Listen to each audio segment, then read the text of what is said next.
So the question is, should you pause talking to someone during Ramadan?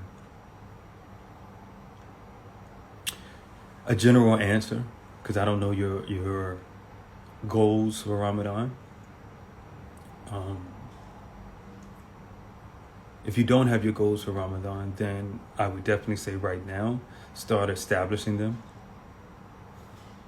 Because planning right now for Ramadan, not only planning, but acting in accordance with your plan for Ramadan can make this the best Ramadan. It can make this Ramadan better than you expected. That's the mindset that I have. The mindset that I have is, if I put a plan down now, and I start planting the seeds now and grinding now and establish habits now in Rajab and continuing to Shaban, the probability of me having a Ramadan better than I anticipate is possible. So I would suggest to you, first and foremost, make sure that you have your goals and plan in place for Ramadan, and you're actively taking steps toward them right now. Regarding talking to someone during Ramadan, I honestly think if the brother use it as a litmus test, use it as a test. Does the brother call you to your Lord? Not just in Ramadan, right now. It's the post that I just made. What is the brother calling you to? So you should be talking to him now. And if you're talking to him now, what is he calling to you? What is he calling you to in Rajab? What is he calling you to in Shaban? That'll give you insight to what he's going to call you to in Ramadan. And once you're in Ramadan, if you see that he's not ready, and I'm not with shaming or downing people. You know, we're all fallible human beings. We all sin differently, right? But just because you accept someone and someone's has their fallibility, that doesn't mean you need to be in a relationship with them. That doesn't mean you need to marry them, right?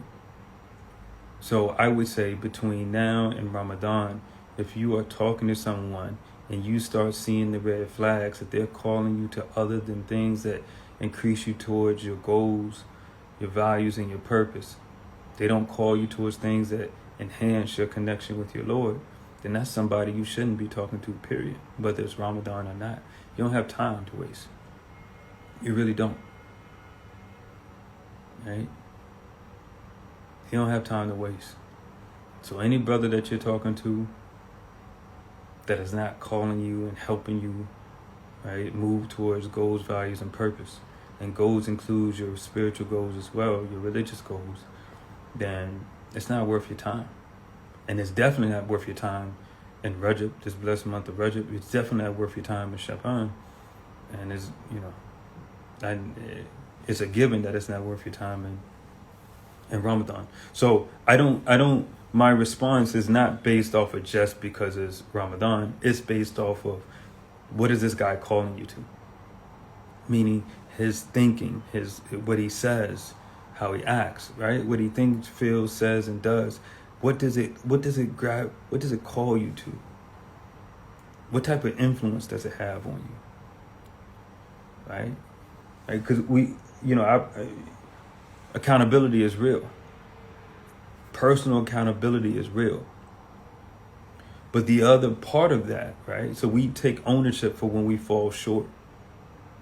But we do make note of when someone tries to influence us in a certain way. They're not responsible for the choices we make. But we are responsible for noticing the influence and then creating distance between us and them. Right? So that's what I would say. Yeah, I would say, if you're noticing now that he's not calling you towards the things that move you towards your best self, it ain't worth it. We used to have a saying, man, I can do bad by myself. I can struggle by myself. So yeah, I would distance anybody that's not influence you right. And the inverse is true. Anyone that is, you know, helping you enhance your deen, enhance you towards and help you mobilize towards your goals, values, and purpose, then that's the type of person you need to bring closer. In a halal way, though.